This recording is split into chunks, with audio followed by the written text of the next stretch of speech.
ഷഡ്ഡി വെച്ചാൽ പോലും കാണാത്തൊരു സ്ഥലം.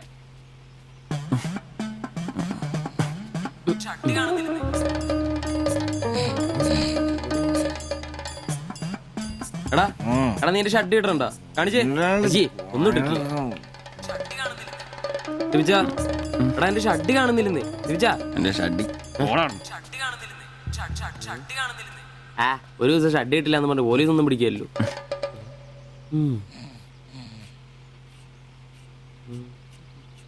കോപ്പാടാ നേരെ നമ്മൾ എത്ര എഴുന്നേറ്റ് പോടാ. ഞാനിന്ന് പണിക്ക് പോകുന്നില്ല.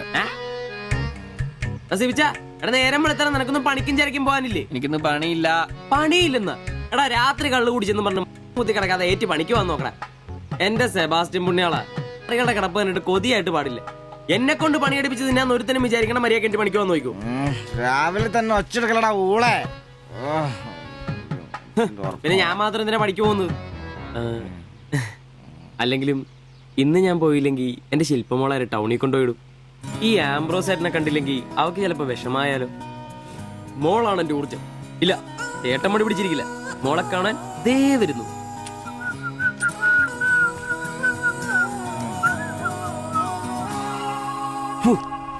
കുത്തി വെച്ചാൽ മതിയായി.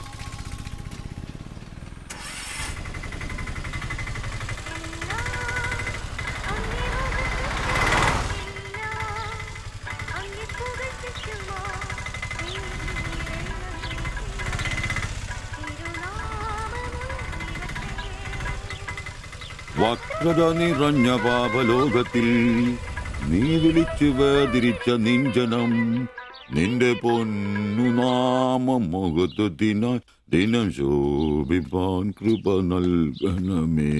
പ്രൈസ് ദി ലോർഡ് അംബ്രോസേ. Praise the lord. എങ്ങനെയുണ്ടായിരുന്നു ഇന്നത്തെ കച്ചവടം? ഓ ഉച്ച കഴിഞ്ഞ് മടുപ്പായിരുന്നു പാസ്റ്ററെ. ടൗണിലാണ് മുടിഞ്ഞ ബ്ലോഗും. അല്ല നല്ല തിരക്കായിരുന്നു. ഞാൻ തന്നുവിട്ട വേദപുസ്തകത്തിൽ നിന്ന് 12 അധ്യായം വീതം വായിച്ചിട്ടല്ലേ നീ വണ്ടി എടുക്കാറ്? വായിക്കാറുണ്ട്. എന്നാ പിന്നെ അങ്ങനെ സംഭവിക്കണ്ടല്ലോ. മോനെ ആംബ്രോസേ, പ്രാർത്ഥന കൊണ്ടല്ലാതെ ഈ ലോകത്ത് ഒരു രക്ഷയില്ല. കർത്തൃപാട് പ്രധാനം. പ്രാർത്ഥനയും ഉപവാസവും വെള്ളിയാഴ്ച ഉപവാസം ഉണ്ടാണല്ലോ നീ വണ്ടി ഓടിക്കാറ്. ഉപവാസം ഉണ്ടടാ? ഉണ്ട്. ഹല്ലേലൂയ, സ്തോത്രം. പരിശുദ്ധാത്മാവിന്റെ ഒരു തുടിപ്പ്, ദൈവവിളിയുടെ ഒരു പ്രസരിപ്പ് നിന്റെ മുഖത്ത് ഞാൻ കാണുന്നു. നീ വലിക്കില്ല, കുടിക്കില്ല, ദൈവഭയമുണ്ട്. Hallelujah, praise the lord. അതുകൊണ്ടാണല്ലോ എന്റെ വിശുദ്ധ പൗലോസിനെ ഓടിക്കാൻ ഞാൻ നിന്നെ തന്നെ ഏൽപ്പിച്ചിരിക്കുന്നത്. അല്ല പാസ്റ്ററെ, ഞാൻ ഇന്നാള് പറഞ്ഞ ഈ വണ്ടിയുടെ പേരൊന്നും. മോനെ ആംബ്രോസ്, ഒരു ഓട്ടോയ്ക്കിടാൻ പറ്റിയ ഏറ്റവും മനോഹരമായ പേരാണ് ഞാൻ ഇട്ടിരിക്കുന്നത്. വിശുദ്ധ പൗലോസ്. വിശുദ്ധ പൗലോസ് ഓട്ടോറിക്ഷക്കാർക്ക് വേണ്ടി എഴുതിയിട്ടുള്ളതായിട്ടുള്ള 2-ാം ലേഖനത്തിൽ, തീമോത്തിയോസ് 2-ാം ലേഖനം 4-ാം അധ്യായം 7-ാം വാക്യത്തിൽ ഓട്ടോറിക്ഷക്കാരെ കുറിച്ചും ഓട്ടോയെ കുറിച്ചും പൗലോസ് അപ്പോസ്തലൻ വ്യക്തമായി തന്നെ പറയുന്നുണ്ട്. ഓട്ടോക്കാരെ കുറിച്ചോ? നീ വായിച്ചിട്ടില്ലേ? ഇല്ല. ഞാൻ നല്ല ഓട്ടമോടി എന്റെ ഓട്ടം പൂർത്തിയാക്കി. ഇതിലെ ഓട്ടം ഓട്ടോക്കാരുടെ ഓട്ടത്തെ സൂചിപ്പിക്കുന്നേ. നീ സമയം കിട്ടുമ്പോഴേ വല്ല ഹർത്താലം വല്ല മതി, ഇങ്ങോട്ടൊന്ന് ഇറങ്ങണം. കുറച്ച് ദൈവവചനങ്ങള് ഈ തങ്കച്ചമ്പാസനൊക്കെ വ്യാഖ്യാനിച്ചിരുന്നുണ്ട്. നീ വന്നേ. എന്തിനാ? പിന്നൊരു കാര്യം നീ മനസ്സിൽ വെച്ചാ മതി, ആരും പറയാൻ നിൽക്കണ്ട. ചർച്ചിൽ ഞാനിപ്പോ ചില അടയാളങ്ങളൊക്കെ കാണിച്ചു തുടങ്ങി. കഴിഞ്ഞ ഞായറാഴ്ച ചർച്ചിൽ ഒരു തലമൂത്ത സഹോദരന്റെ കൊച്ചുമോക്കെ ഭയങ്കര പനിയും ജലദോഷവും എന്റെ അടുക്കളോട്ട് കൊണ്ടുവന്നിട്ട് തങ്കച്ചൻ മാസ്റ്റർ ഒന്ന് പ്രാർത്ഥിച്ചാട്ടെ. ഞാൻ പ്രാർത്ഥിച്ചു സൂതിപ്പ് നടത്തി കോച്ചിന്റെ മൂക്കൊരു തുടരം കിട്ടു. ആ നിമിഷം പോയി. മൂക്ക് പോയോ? മൂക്കല്ല, മൂക്ക് അടപ്പ് പോയി. ഇപ്പൊ പലരും വരുന്നുണ്ട്, തങ്കച്ചൻ ഭാഷ ഒന്ന് പ്രാർത്ഥിക്കണം, തങ്കച്ചൻ ഭാഷ ഒന്ന് പ്രാർത്ഥിക്കണം എന്ന് പറഞ്ഞു. നിനക്ക് പ്രാർത്ഥിക്കണം? പരിശുദ്ധാത്മാവിന്റെ. നിന്നോട് ഞാൻ ഇന്നാള് പറഞ്ഞ കാര്യം എന്തായി? എന്ത് കാര്യം? എടാ നീ രക്ഷിക്കപ്പെടുന്ന കാര്യം. അങ്ങനെ നിന്റെ രക്ഷയ്ക്കായി നീ സ്നാനപ്പെട്ട നിന്റെ ശമ്പളത്തിൽ ഡെയിലി 17 രൂപ കൂടി തരും. ഒരു നിസ്സാര കാര്യം ആലോചിക്കുക. ഇയാളുടെ ഈ കത്തി സഹിക്കുന്നതിന് പിന്നിൽ ആംബ്രൂസിന് ഒരു ലക്ഷ്യമേ ഉള്ളൂ: മകൾ ശില്പയെ പ്രണയിച്ച് വിവാഹം കഴിക്കുക, കൂടെ ഈ ഓട്ടോയും വീടും സ്വന്തമാക്കുക.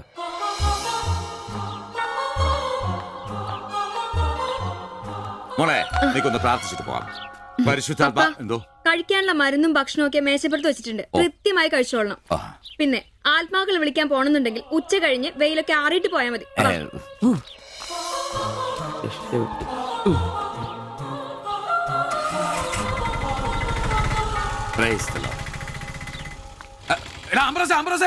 അച്ഛന്മാര് കന്യാസ്ത്രീകൾ ഓട്ടോറിക്ഷ കയറിയ 5 രൂപ കൂടുതൽ മേടിച്ചോടാ. ആ പ്രൈസ് ദി ലോർഡ്.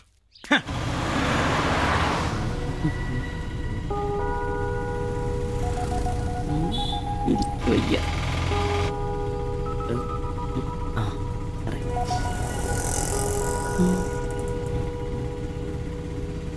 പഠിത്തമൊക്കെ എങ്ങനെ പോകുന്നു? നേരെ നോക്കി വണ്ടി ഓടിക്കാം ബ്രോസേ. ഓ,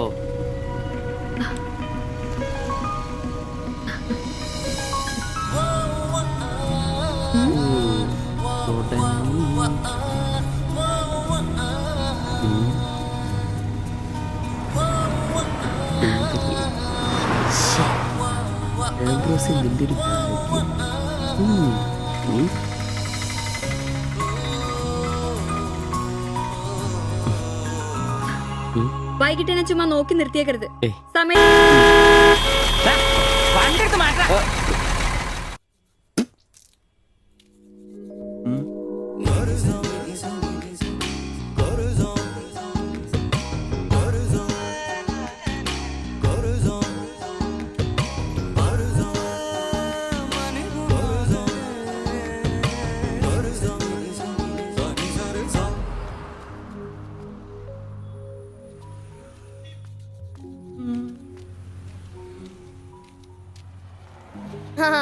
അത് ശരി. എന്റെ ടീച്ചറെ വായ നോക്കുവല്ലേ? നിന്റെ ഒരു ഉണക്കം ടീച്ചർ അവൾ മലരോ? നോണയൊന്നും പറയണ്ട, എനിക്കെല്ലാം അറിയാം. ടീച്ചർ ഇന്നാളെ എന്നോട് പറയുകയും ചെയ്തു. എന്ത്? എന്താണ് പറഞ്ഞത്? പറയടാ. ഒരു വായ നോക്കി ആ വീടിന്റെ അടുത്ത് നിക്കില്ലേ, ഏതാവനെന്ന്. എന്നിട്ട് നീ എന്ത് പറഞ്ഞു? ആ പെയിന്റ് അടിക്കാൻ പോകുന്ന സിവിച്ചാണെന്ന് പറഞ്ഞു. നശിപ്പിച്ച്. നിന്റെ അടുത്ത് പലതവണ പറഞ്ഞിട്ടില്ലേ പെയിന്ററാന്ന് പറയുന്നത് ചിത്രകാരനാന്ന് പറയണു. എനിക്ക് നുണ പറയാനൊന്നും പറ്റില്ല. അയ്യടാ ഒരു കൊച്ചു കാന്തി. നീ ഇങ്ങോട്ട് വാ. ആനേനെ വരച്ച, ആടിനെ വരച്ച, മയിലിനെ വരച്ചാന്ന് പറഞ്ഞുകൊണ്ട് ശരിയാക്കി തരാം. നിന്നെ പിണങ്ങി പോലെ ശിവചേട്ടൻ ഒരു ഉപകാരം ചെയ്ത് തന്നു കഴിഞ്ഞാൽ ശിവചേട്ടൻ ഇനിയും ഒരുപാട് പടം വരച്ചിടാം. മമ്മൂട്ടിയുടെയും മോഹൻലാലിന്റെയും പൃഥ്വിരാജിന്റെയും. ആ, എന്തുപകാരാന്ന് പറയും? ഒരു കൊച്ചുപകാരം പറയട്ടെ. ശിവചേട്ടൻ മോന്റെ കയ്യിൽ ഒരു സാധനം തന്നു വിടും. അത് മോൻ ടീച്ചറിന്റെ കൊണ്ട് കൊടുക്കണം. മനസ്സിലായി. പ്രേമലേഖനല്ലേ? ഛേ, ഇതൊന്നുമല്ല. അത് ബാബുക്കൊണ്ടെ കൊണ്ട് കൊടുപ്പിക്കൂ. ചേട്ടൻ തന്നെ കൊടുക്കില്ലേ? ഇത് വേറെ സാധനം. കൊടുക്കോ? കൊഴപ്പാവൂ. ഏയ്, എന്നാ ഒരു കൈ നോക്കാം. ചെല്ലട്ടെ.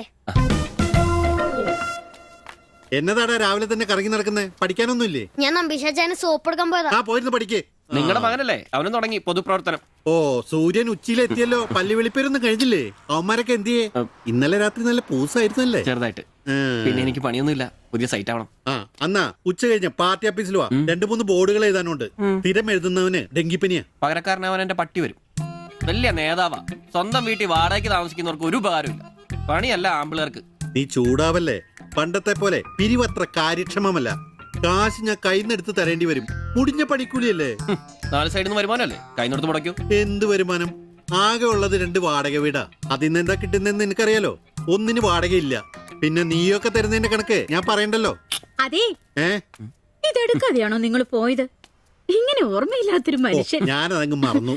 ഡാ സിബി, നീ അറിഞ്ഞോ നമ്മുടെ നമ്പീശൻ ചേട്ടൻ ചെയ്തൊരു ചെയ്ത്ത്? നീ അറിഞ്ഞില്ലേ? ഇല്ല. അങ്ങയുടെ ശരീരം മരണശേഷം ഏതോ മെഡിക്കൽ കോളേജിൽ പിള്ളേർക്ക് പഠിക്കാൻ കൊടുത്തോളാം. എവിടെ ഒരു മെഡിക്കൽ ക്യാമ്പിൽ വെച്ച് ഒപ്പിട്ട് കൊടുത്തു. അങ്ങേര് ബന്ധം കൊണ്ടോ സ്വന്തം കൊണ്ടോ എന്റെ ആരുമല്ല. എന്റെ അപ്പൻ ഈ സ്ഥലം വാങ്ങിച്ചപ്പോ അന്നത്തെ ഉടമയുടെ സഹായത്തിന് നിന്നതാ ഈ കാർന്നൂര്. സ്വന്തക്കാരും ബന്ധക്കാരും ഇല്ല. ഇവിടെ നിന്നോട്ടേന്ന് ചോദിച്ചു. നിന്നോളാൻ അപ്പം പറഞ്ഞു. ആ നിക്കുന്ന നിപ്പ ഇപ്പോഴും നിക്കുന്ന ഇത്രയും പ്രായമുള്ള മനുഷ്യനാ. ഒന്ന് വീണാ ഞാൻ തന്നെയല്ലേ നോക്കേണ്ടത്? അപ്പൊ പിന്നെ എന്നോട് പറയാതെ മെഡിക്കൽ കോളേജിൽ പോയി ഒപ്പിട്ടത് ശരിയാന്നോ? ഇറക്കി വിടുക വേണ്ടത്. പക്ഷെ അയാളെ കാണുമ്പോ അപ്പന്റെ മുഖം മനസ്സിൽ വരുന്നേ. ദാ വരുന്നു. ആശുപത്രിക്കാർക്ക് ഈ അടുത്ത കാലത്തൊന്നും കിട്ടില്ല. മുട്ടിഞ്ഞ ആയിസ. ഒന്ന് നിന്നേ. നന്ദി വേണം കാർന്നോരെ, നന്ദി. മെഡിക്കൽ കോളേജിൽ പോയി ഒപ്പിടുന്നതിന് മുമ്പേ എന്നോടൊരു വാക്ക് ചോദിക്കായിരുന്നല്ലോ. എന്റെ മാത്തച്ച, ഞാൻ അങ്ങനെ കരുതി കൂട്ടിയൊന്നും ചെയ്തതല്ല. കണ്ണൊന്ന് കാണിക്കാൻ വേണ്ടി പോയപ്പോ ചില കാര്യങ്ങളൊക്കെ അവര് പറയുന്നത് ശരിയാന്ന് തോന്നി.